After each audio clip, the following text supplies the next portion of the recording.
This is the CBS Mid-Morning News with Douglas Edwards. Good day from the CBS newsroom in New York. Moscow and Washington began negotiations again this morning in an effort to solve the stalemate over the Soviet ballerina Lyudmila Vlasova and her defecting husband's efforts to find out whether she really wants to go home. Jim Kilpatrick reports. Apparent break in the deadlock, which has kept the Soviet jet on the ground for almost 2 days. American and Russian officials have apparently agreed to bring a mobile van alongside the Russian jet. So far, the Russians have refused to allow the ballerina off the plane to come inside the terminal to tell American authorities whether she wants to return to Russia or not. U.S. officials have refused to go aboard the plane to ask her that question. They have insisted that the questioning be conducted in a, quote, non-coercive environment. That may now be defined as the mobile van alongside the plane. The Americans have said all along, if the ballerina wants to return to Russia, all she has to do is to tell them privately she wants to return, and she is free to return.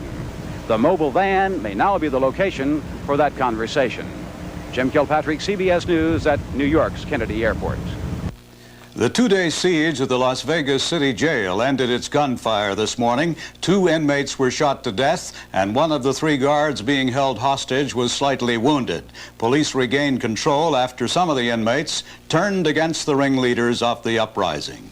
Lord Mountbatten, 79-year-old British war hero and cousin of Queen Elizabeth, was killed in an explosion on his boat in Ireland today. A radical branch of the Irish Republican Army has claimed responsibility, and the police are checking into that telephone call.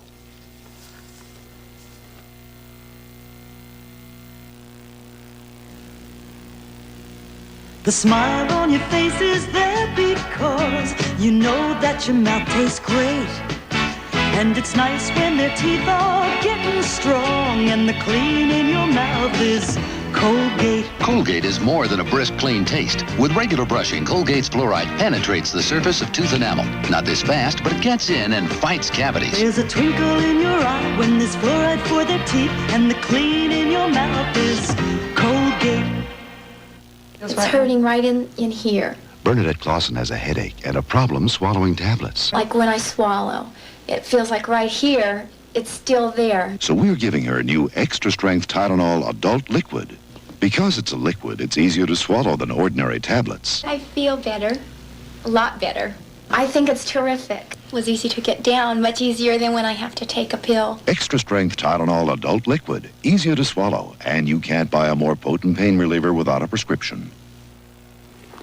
Vice President Mondale is the star of Chinese television today, a day which began with his first official meeting with a Chinese leader. Jed Duval reports from Peking. President Mondale brought some American offers to his first formal talks with Vice Premier Deng Xiaoping. Little was said about their 3-hour meeting. But Mondale then spelled out energy and trade proposals at Peking University in a speech to faculty and administrators of this and other universities. The U.S. will sell China advice and equipment for enormous hydroelectric projects similar to the Tennessee Valley Authority. Export-import bank credits will be offered to China, $2 billion or more over 5 years to finance trade.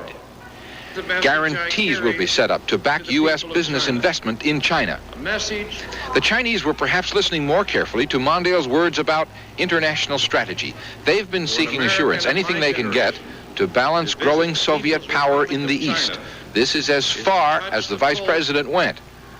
Thus, any nation which seeks to weaken or isolate you in world affairs assumes a stance counter to American interests. At the university, Mondale became the first American official ever to make a public speech in communist China. The speech will be seen on nationwide television here by tape delay in prime time, unedited. With 1 billion people and only 1 channel to watch, that gives Mondale the world's largest television audience. Jed Duval, CBS News, Peking. That's the news. Good day from New York. From the CBS Newsroom in New York, this has been the CBS Mid-Morning News with Douglas Edwards.